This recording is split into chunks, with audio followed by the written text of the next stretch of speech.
Welcome to Lingo Ladder. My name is James, and I come from Sydney, Australia. Today, I want to share with you my journey to London, a city that has always lived in my imagination as a place of history, tradition, and endless charm. Before we begin, don't forget to like this video and subscribe to Lingo Ladder for more English learning adventures and fascinating travel stories. Ever since I was a teenager, I dreamed of standing by the River Thames, looking at the skyline where the past and present meet. For me, London was not just a capital city, but a symbol of history, culture, and power. When I finally arrived, the first thing that struck me was the gray sky, the cool mist in the air, and the red double-decker buses rushing by. It felt as if I had stepped directly into a movie scene, a city that looked both familiar and mysterious at the same time. Walking through the streets, I noticed the iconic black cabs, the centuries-old buildings with their brick facades, and people holding umbrellas even when the rain was just a light drizzle. It reminded me immediately that London's weather is part of its identity, unpredictable but charming. In Sydney, I was used to blue skies, sunshine, and beaches, but here in London, the atmosphere itself was part of the experience. Of course, my first destination was Big Ben. Standing in front of the tall clock tower, I felt small but connected to history, as if thousands of moments had passed under its watchful eyes. Nearby, the Houses of Parliament looked majestic, rising above the Thames like guardians of tradition and politics. When the bells rang, their deep sound seemed to echo through centuries. I then walked across Tower Bridge, one of London's most famous landmarks. As I looked down at the Thames, I imagined the ships that had passed under the bridge for hundreds of years, bringing goods from every corner of the world. The combination of old stone towers and modern traffic made me feel the unique spirit of London, where history never disappears but life keeps moving forward. From there, I visited the London Eye, the giant wheel that offers a view of the entire city. As the capsule slowly rose higher, the view expanded, showing me a city that stretched endlessly in all directions. I could see the river winding like a ribbon, the Shard piercing the sky, and parks that added a touch of green to the gray city. It was both breathtaking and humbling to see how vast and alive London really is. Of course, no trip to London would be complete without Buckingham Palace. Watching the guards in their red uniforms and tall black hats, I felt like I was witnessing a tradition that had continued unchanged for centuries. Tourists from all over the world gathered to take photos, but the palace itself stood calm and majestic, a symbol of monarchy and continuity. Culture in London is everywhere, not just in monuments but in daily life. People here love their tea, and I joined them one afternoon in a small cafe where I enjoyed a hot cup of English breakfast tea with milk. The simple act of drinking tea felt like sharing a ritual that unites the entire nation. I also noticed how polite and reserved people were, often saying sorry even when it wasn't their fault. But London is not only about tradition, it is also a city of diversity. Walking through Camden Market, I was surrounded by food from every corner of the world. I tasted Indian curry, Middle Eastern falafel, and Chinese dumplings, all within a few steps of each other. The mix of cultures and flavors made me realize that London is truly an international city, shaped by centuries of migration and exchange. One evening, I tried the classic fish and chips at a small shop near the Thames. The crispy fish, golden fries, and a touch of vinegar tasted simple but satisfying. The next morning, I had a full English breakfast with eggs, sausages, beans, mushrooms, and toast, a meal that kept me full for hours. It was very different from the lighter breakfasts I usually had back in Sydney, but it felt like a true London experience. Comparing London to Sydney gave me a new perspective. In Sydney, life revolves around the ocean, the beaches, and the sun.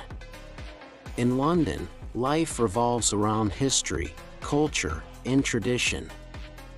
Sydney feels open, relaxed, and modern, while London feels dense, layered, and timeless. Both cities are beautiful, but London carries a weight of centuries that Sydney will never have. One of the most moving experiences was visiting the British Museum. Inside, I stood in front of ancient Egyptian statues, Greek marbles, and treasures from civilizations long gone.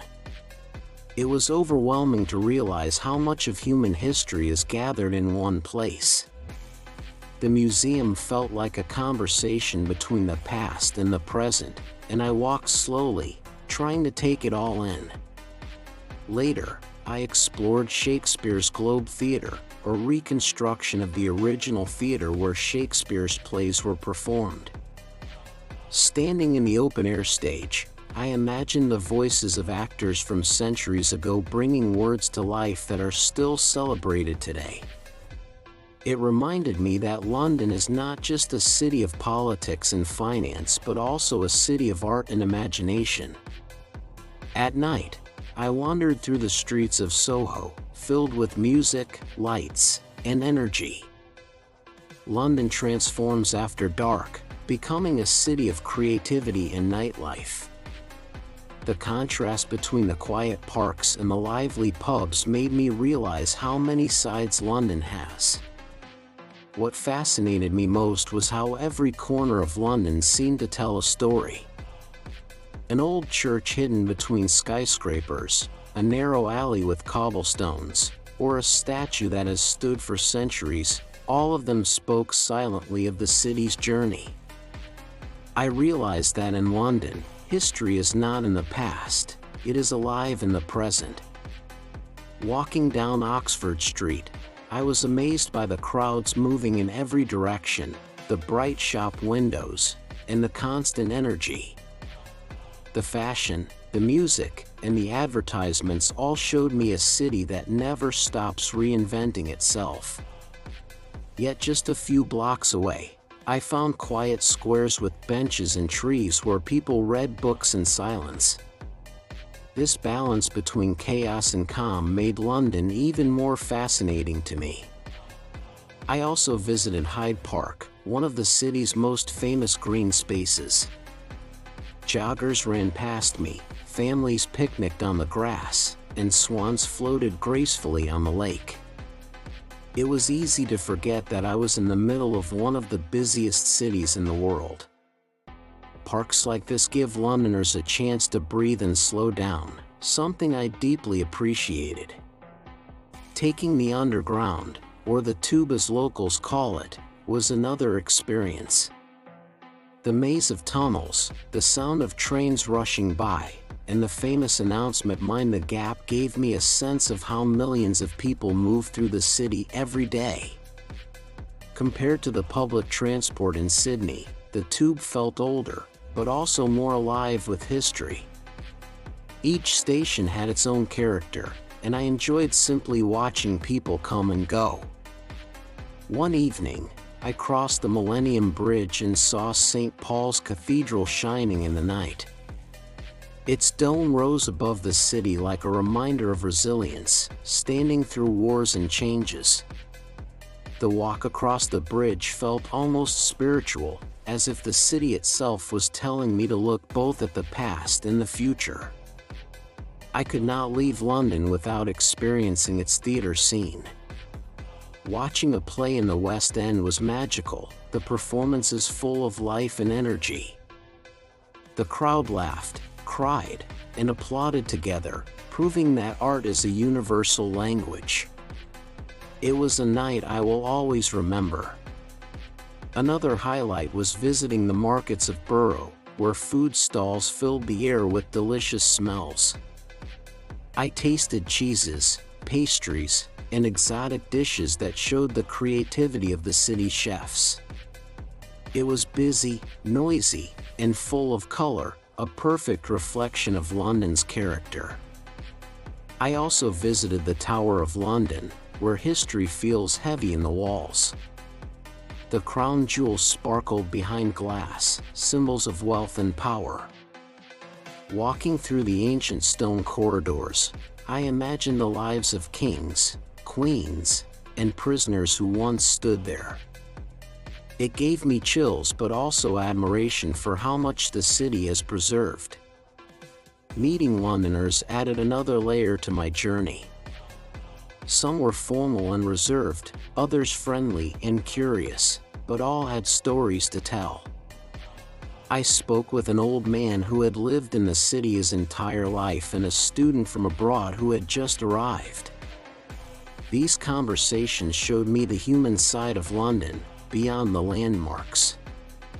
Language was everywhere, from the formal English in museums to the slang of teenagers in the streets. Listening carefully and repeating phrases helped me practice in real time. Every interaction, big or small, was a chance to grow in confidence. I realized that learning English in a city like London is not just study, it is life itself. As my journey came to an end, I stood once more by the Thames, watching the water reflect the lights of the city. I thought about everything I had seen, from Big Ben to Soho, from tea in a cafe to history in a museum. London had shown me more than I expected: beauty, contradictions, traditions, and dreams. It was not only a trip but also a story I would carry with me forever. Thank you for joining me on this journey to London. If you enjoyed this video, please like and subscribe to Lingo Ladder, and stay tuned because the next adventure will take us to another exciting city full of stories.